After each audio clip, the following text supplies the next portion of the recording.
Assalamualaikum. Waalaikumsalam warahmatullahi wabarakatuh. Apa kabar semuanya? Alhamdulillah baik. Sehat? Sehat? Alhamdulillah. Oke, kita mulai ya. Assalamualaikum warahmatullahi wabarakatuh. Waalaikumsalam warahmatullahi wabarakatuh. Alhamdulillah pada sore hari ini kita masih tetap buka ya dalam rangka mengikuti kegiatan kuliah seperti biasa. Mudah-mudahan pertemuan kita ini selalu diberkahi oleh Allah Subhanahu wa Ta'ala. Amin. Oke. Untuk pertemuan kali ini kita akan membahas tentang tata cara menentukan ukuran sampel ya. Nah, sebelum kita mempelajari tentang bagaimana cara menentukan ukuran sampel, terlebih dahulu saya akan mengulas bahwa yang pertama apa itu populasi dan apa itu sampel. Populasi adalah keseluruhan objek yang kita amati. Misalkan contoh nih, kita ingin melakukan penelitian di dalam sebuah desa misalnya. Katakanlah di sebuah desa apa lah. Kamu berasal dari desa mana? Suramandi. Di sana di desa Suramandi kita akan melakukan sebuah penelitian di sebuah desa Suramandi. Keseluruhan masyarakat yang ada di desa Suramandi itulah yang dimaksud dengan populasi. Kemudian sampel itu adalah sebagian daripada populasi itu. Misal, ya sebagian dari masyarakat desa Suramandi tadi. Kalau kita ingin melakukan penelitian, ya otomatis ya kita tidak akan mungkin mendatangi rumah setiap rumah itu satu persatu. Karena begitu banyaknya masyarakat Suramandi itu ya. Nah, kemudian langkah yang kita ambil adalah ya kita ambil sampel. Sebagian dari masyarakat itu yang bisa mewakili masyarakat Suramandi itu. Itulah yang disebut dengan sampel. Oke, kita lanjut. Nah, sekarang kita akan mempelajari bagaimana cara menentukan ukuran sampel. Tata cara menentukan ukuran sampel itu memiliki syarat. Syarat yang pertama adalah ukuran populasi atau disingkat dengan N. Diketahui artinya terlebih dahulu kita harus mengetahui populasinya berapa. Misal kita melakukan penelitian di desa Suramandi tadi, kita harus mengetahui dulu jumlah masyarakat di desa Suramandi itu berapa keseluruhannya. Itulah populasi atau disebut dengan N. Itu syarat pertama. Syarat yang kedua adalah pilih taraf signifikan alfa yang diinginkan. Yang dimaksud dengan taraf signifikan itu adalah tingkat errornya. Tingkat errornya untuk melengkapi perhitungan rumus itu membutuhkan taraf signifikan. Nanti saya kasih tahu. Kita pelajari. Kemudian ada 3 metode praktis yang bisa kita ambil untuk menghitung bagaimana cara menentukan ukuran sampel. Metode yang pertama adalah dengan menggunakan tabel gradient. Nanti kita tunjukkan ya. Tidak ada kita tunjukkan. Terus yang kedua dengan menggunakan nomogram Harry-Kim. Ingatkan lagi nanti, yaitu lihat Sugiono, maksudnya di dalam bukunya Sugiono. Kemudian yang ketiga adalah dengan menggunakan rumus Swot. Inilah 3 cara menentukan ukuran sampel. Oke, kita lanjut.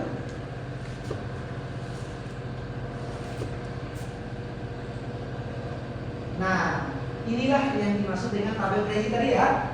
Langkah pertama untuk menentukan ukuran sampel. Berapa orang sampel yang harus kita ambil? Misal jumlah populasinya itu desa Suramandi itu 4.000 orang. Kan tidak mungkin kita mendatangi semuanya kan? Iya. Mungkin. Otomatis kita harus ambil sampelnya saja sebagian daripada masyarakat itu yang dapat mewakili masyarakat Suramandi itu sendiri. Langkah yang pertama adalah dengan menggunakan tabel gradient. Inilah yang disebut dengan tabel gradient. Nah, sekarang saya jelaskan apa itu N, apa itu taraf signifikan. N tadi apa?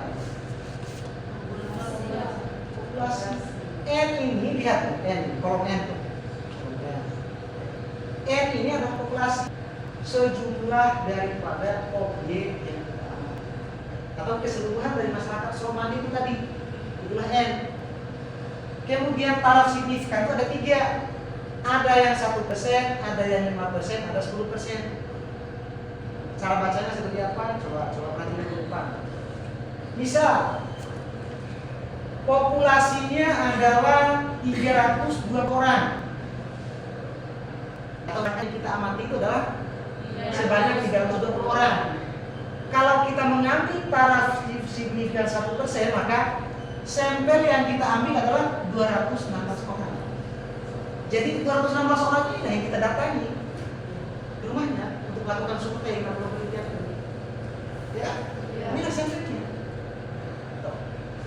Kalau kita ambil taraf signifikan 5%, berarti 167 sampel yang kita ambil. Jadi semakin banyak taraf signifikannya, maka semakin sedikit sampelnya. Paham nggak? Paham. Saya ulang lagi. Semakin banyak atau semakin besar taraf signifikannya, maka semakin kecil atau semakin kecilnya sampelnya. Sekarang pertanyaan saya, mana yang lebih bagus antara sampel yang besar dengan sampel yang kecil?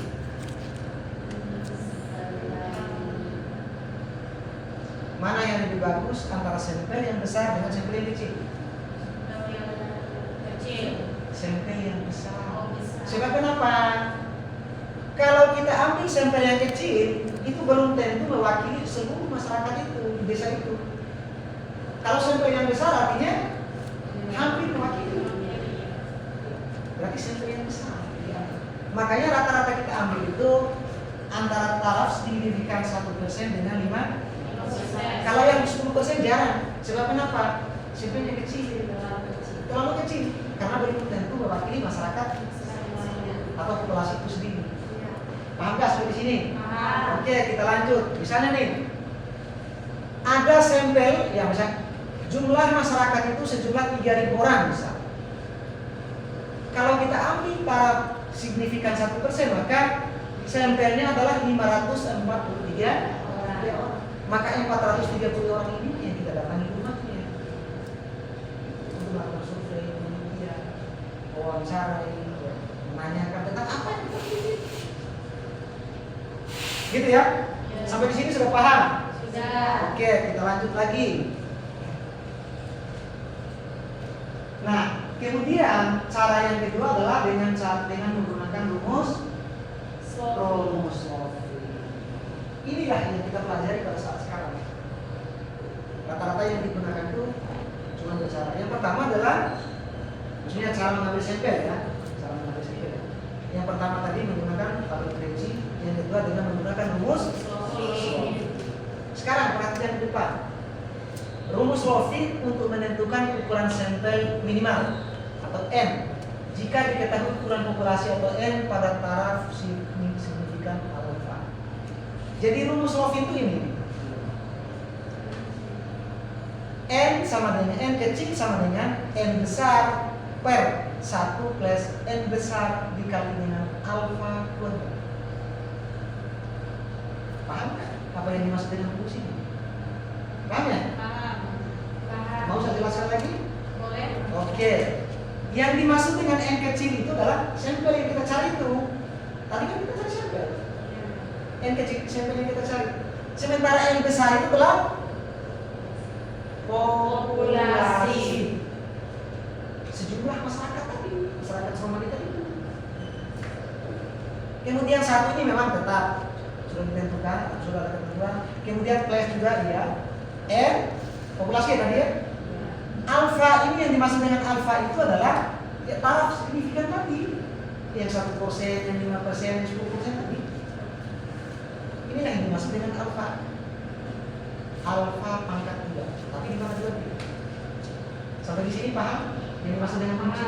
Paham. Berikutnya, saya ambil contoh ya, saya kasih contoh ya. Ini contoh soalnya nih.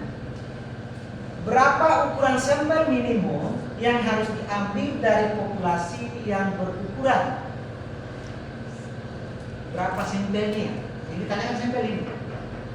Dari populasi A, ini kan ada dua soal ini.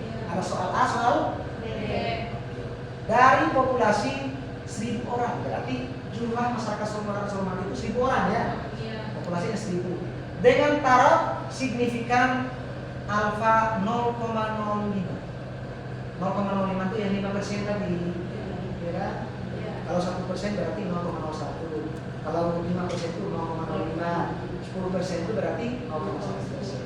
Gitu ya. Iya. Sekarang kita ambil untuk soal A, itu taraf signifikannya adalah 0,05. Nah, perhatikan jawabannya tuh. Jawabannya adalah kita turunkan rumus kita turunkan ke bawah.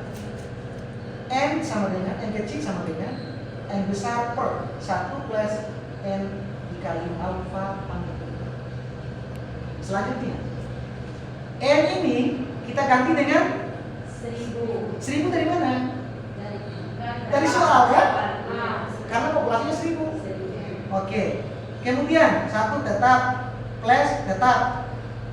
N ini 1000 diganti dengan 1000. Kemudian alfanya berapa tadi? Lihat. Makanya 0,05 ini. Pangkatnya juga tetap karena dari rumus kan? Iya. Angka tetap.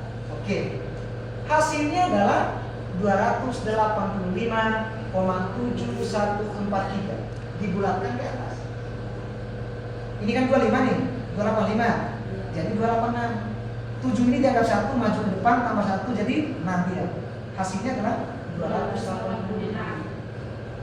Jadi sampel yang kita ambil dari 1000 populasi itu 286 orang.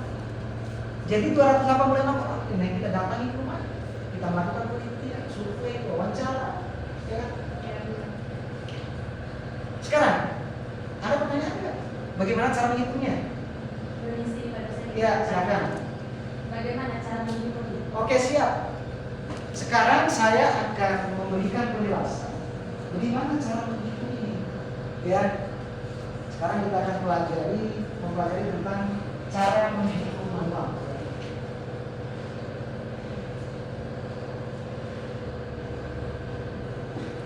Oke, perhatikan di depan nih.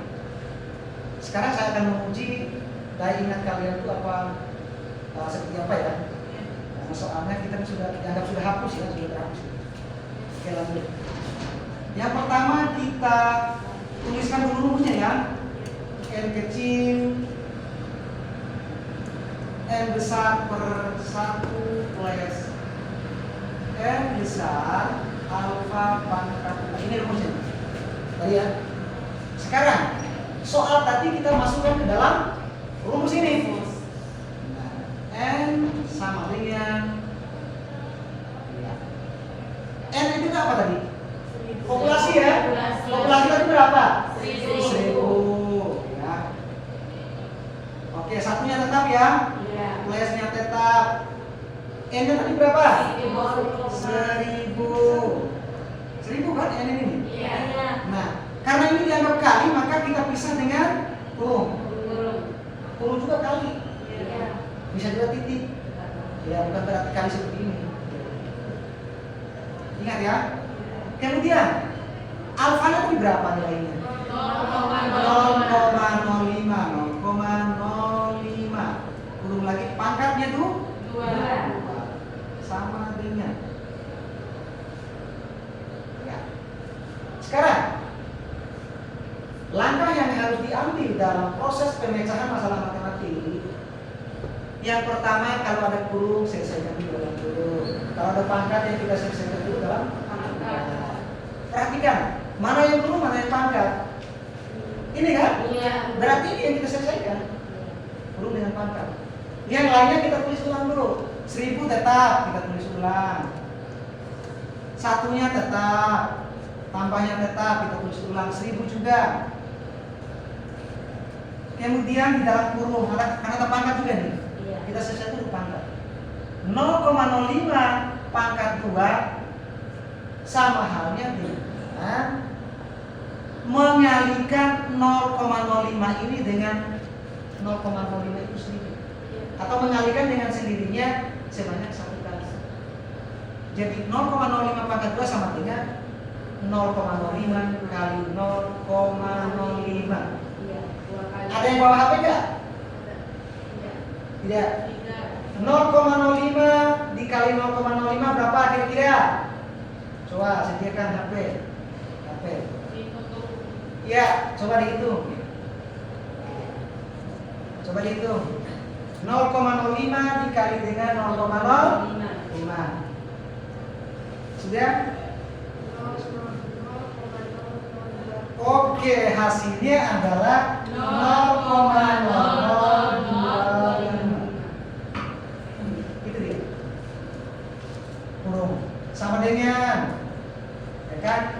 Sekarang, setelah selesai memangkat, sekarang kita selesaikan dulu yang perkalian. Ini dia ada perkalian ini. Antara 1000 dengan 0,025 ini adalah perkalian. Kurung juga itu perkalian ya. Titik juga iya perkalian. Berarti yang kita selesaikan adalah 1000 dengan 0,025. Sekarang kita tulis ulang dulu yang 1000. Satu juga kita tulis ulang, plus juga tulis ulang. Ya. Kita kalikan 1000 dikali dengan 0,0025. Coba, ada yang punya HP? Silakan. Hasilnya berapa? Ya, 1000 kali 0,0025. Berapa? 0,25. Benar nggak?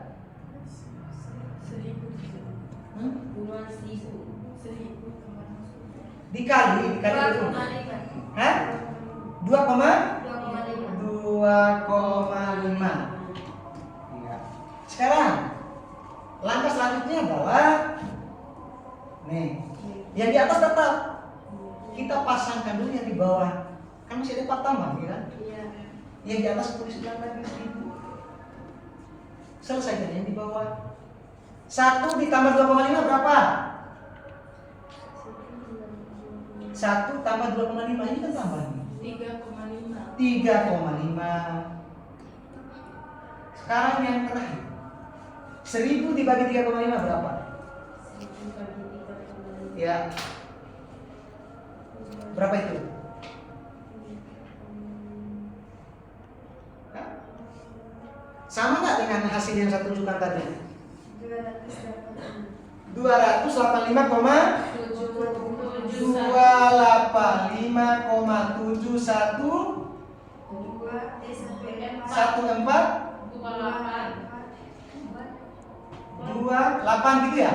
Iya. Oke, maksud saya dibulatkan menjadi ini dianggap 1 ya, tambah ke sini jadi 286. Jadi 286. Jadi jumlah sampel yang kita ambil, yang kita lakukan adalah sejumlah 286 orang. Inilah cara menentukan sampel. Ya, oke.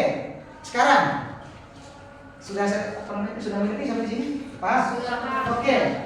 Kalau sudah ngerti, sekarang tugas kalian adalah mengerjakan soal. Soal ya.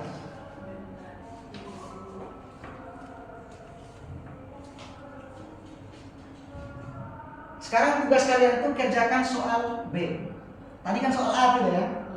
Nah, berapa ukuran sampel minimum yang harus diambil dari populasi yang berukuran B ya?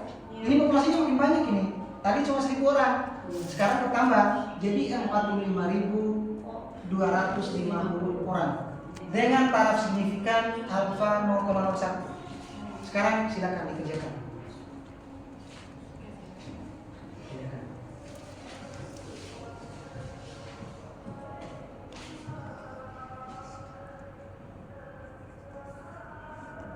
Kalau sudah selesai, silakan maju ke depan.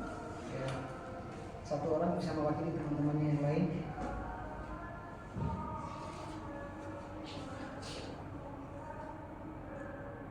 Sudah? Siapa yang bisa maju? Ayo.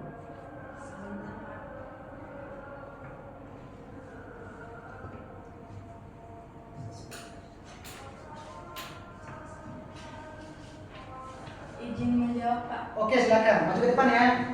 Maju ke depan ya.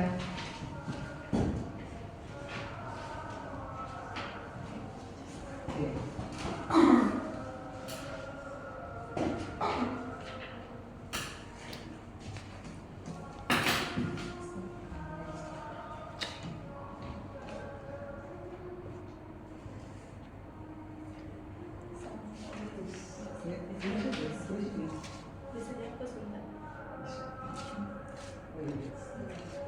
Geser ke sana.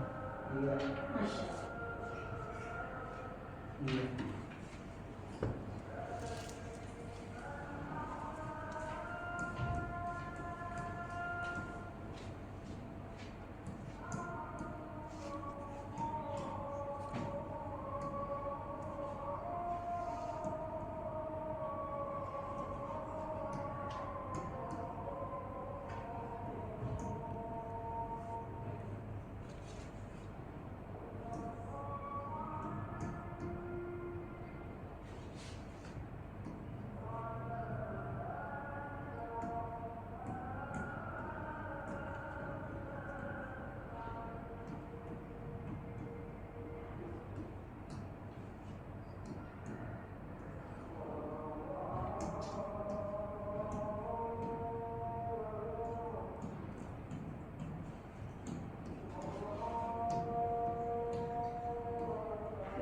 Oke, benar ya?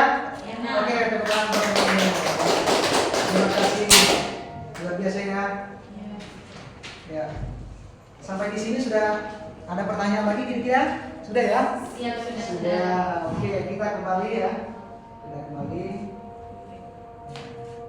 Ternyata matematik itu gampang ya kira-kira ya? Gambar. Alhamdulillah. Oke, untuk tugas rumah ya. Untuk tugas rumah kalian tulis ya. Yang soal A ini, soal nomor 1A, sampelnya saya ganti dengan 5.000 orang. Ya, diganti 5.000 orang ya. Dengan soal yang sama tapi angka yang berbeda ya. Untuk tugas rumah kalian kerjakan di rumah ya. Untuk populasinya saya ganti dengan 5.000 orang. Kemudian taraf signifikannya tetap ya. Oke, tetap. Sementara yang B ini ya, soal nomor 1B, untuk populasinya kita ganti dengan berapa ya? 7.000 orang. 7.000 orang ya. Kemudian saya ganti lagi ya. Nah, untuk soal A ini taraf signifikannya kita ganti ya. Yang 0,01 yang 0,05 kita ganti dengan 0,01. Kemudian yang B 0,01 ini kita ganti dengan 0,5. Kita ganti ya. Iya. Posisinya digeser aja. Digeser. Oke. Sampai di sini ada pertanyaan kira-kira? Siap tidak ada. Tidak ada. Oke, terima kasih. Sudah paham semua ya? Alhamdulillah. Kalau sudah tidak ada pertanyaan, jadi pertemuan kita pada siang hari ini kita akhiri. Wabillahi taufiq wal hidayah. Wassalamualaikum warahmatullahi wabarakatuh. Waalaikumsalam.